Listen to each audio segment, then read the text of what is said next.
The UFC is back, baby, this upcoming weekend in Brazil. We got a fight card, and it's looking good right now. So I want to do some strong prediction for you, white belts, and go down through the card. Main event, Marlon the Magic Man Moraes versus Raphael ASSUNCAO. Yeah. The rematch. ASSUNCAO got him that first time, a split decision, and both of them haven't really lost since. Yeah. So who do you got in that one? That's a fight where just my heart goes with Moraes, because Moraes is a fighter where I think he's one of these guys that suffers from he's not a star personality. Yeah. But if you watch this boy fight, you're like, yo, he's spectacular. Head kick, knockouts, like he fights like a... Yeah, the flying knee knockout was brutal. Who did he do that against? He kicked the Aldo. Well, Aldo was like the knee kick, the switch kick. Exactly. So, spectacular fighter if you want to watch him. With that said, though, there's a level of like this fight being kind of under the radar that's bugging me a little bit. Yeah. So I'm excited to kind of just to watch this fight.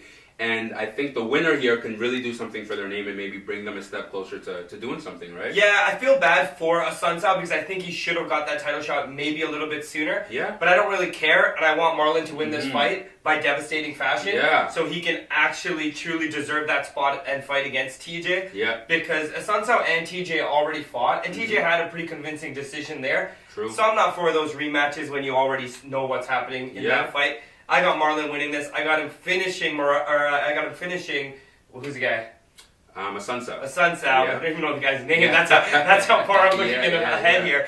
I got him finishing second round knockout. And the night on that. I think that's a great pick. I'm probably just going to jump that up to the first round because I think Marlon, I mean, ASSUNCAO is good at what he does. He's strong. He can, kind of stay on the feet, mix it up a little bit. But ASSUNCAO has the ability to kind of set him up and then catch him. Yep. I just want to see that happen early. That's frankly it. There you go. Next, a fight you guys know all about. Jose Aldo, former featherweight champion, versus a guy that maybe you haven't heard of, Renato Moicano. How do you got that fight going? Well, first of all, we got to put some respect on Moicano's name, okay? I'm going to say that Moicano's name right off the bat because I don't know that a lot of the viewers appreciate what this boy has done. Yes. But this is a guy where I think his only recent loss was to a Brian Ortega. Yes. And since then, he's been killing them. In a fight, he was dominating, and he got caught in a guillotine in the third round. Yeah. But convincingly won the first and second. I got to put that. And then I think most recently, Cub Swanson as well. He just Cub Swanson in his backyard in California. He submitted him in the first round. Okay. So there's star potential. Okay, so this is a big fight. Now to get back to your question, right? Who do I got? I got Jose Aldo, right? Okay. I got Jose Aldo on this one. I got Jose Aldo simply for the fact that this is a guy who I think. I don't know where the odds are right now in this fight, Raj. I'll be honest. 1.5 to 1 favorite right now. The odds are coming down for Renato Moicano. For Moicano. Yeah, I know. It's a little bad. It's Moicano. Aldo's only lost to Max Holloway 2 times, okay? Yes.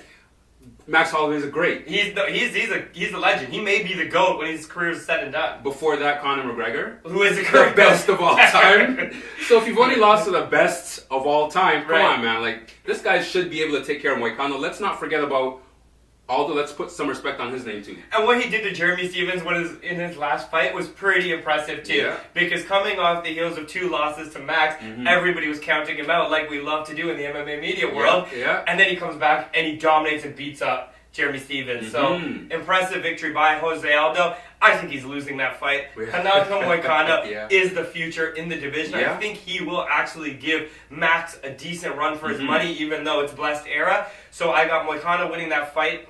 It's a 3-round fight only, so I think it'll go to decision, and it may be a close one. 2 rounds to 1, Moicano. That's what I got. Yeah, it bodes well for Aldo that it's a short fight, right? Yes. There was that whole story of like, why isn't this fight the main event, right? These guys are like giants in that division. And Aldo was like, no, I don't want to do a 5-round fight. And so they moved it to the under. Well, Andre Pedinera said that. Aldo's trainer. You're saying so it may not be true. Well, no. I mean, I don't want Aldo getting that reputation. His trainer said, I don't want him fighting in that. Fair enough. But, I mean, if Aldo is doing it strategically, this is someone that, like, he doesn't have the best stamina either, so this might help him actually catch Moicano on the chin is the point I was trying to make. No, fair enough. Moving down the card, Damian Maia's fighting Lyman Good. You probably haven't heard of Lyman Good. I mean, he's a New York fighter. He hasn't fought that much, but he's had a long career now.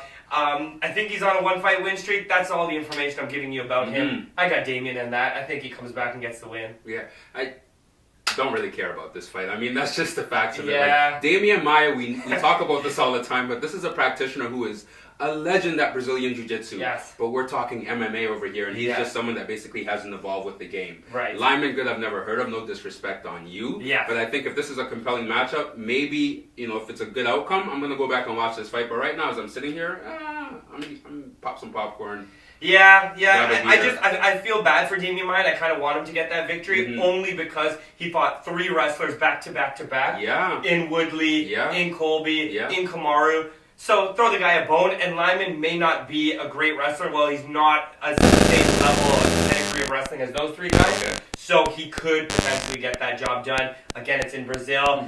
Again, Damian's on the tail end of his career. Win and retire, maybe? That's probably what it has to be, yeah. Because if you tell me that he's going to win and then make another run for the title, I'm telling you that you're telling jokes today, right? Like, you must be joking with me. So win that fight. It's a different style matchup to your point. Yeah. Maybe go out on top and just kind of take it easy, right? You've done a lot for the sport, Damian. Yeah, big shout out to this guy. First round submission, Damian Maia. Get the job done. Take your gloves off. Put him in the octagon. We're done. Okay, that'd be sick to see, so I'll go with that too. Last fight I want to touch on real quick. Charles Oliveira, who's fought in the UFC for a long time. He's fighting a relative newcomer for some, David Tamer. Okay.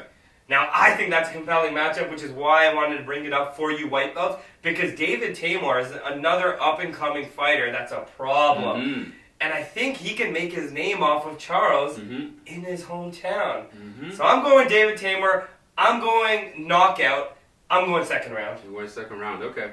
I'm going David Tamer. I mean, he has all the makings of a star. I'm going to go on a little bit of an aside right now. Yeah, he does. He's a little bit of like star potential, right? He's a handsome dude. Yes. Fights a very exciting style. Very exciting. And I guess his opponent, Charles Oliveira, this is another guy who's like, he's always in exciting fights, but he's just never been able to ascend to the top. Right. So you put these two together, you do have a very compelling matchup that could launch Tamer one step closer to stardom. Yes. Who do I have in this fight? Tamer all day, baby, right? This guy is just like, he's a ninja basically on his feet, and I hate to keep using that adjective of ninja, but really some of these fighters are actually becoming ninjas, like, and David Tamer is a step forward in that evolution, so I think he's going to be able to get him maybe with a head kick, set him up or something, knock him out, but it should be pretty spectacular. So. Listen, the card is stacked top to bottom.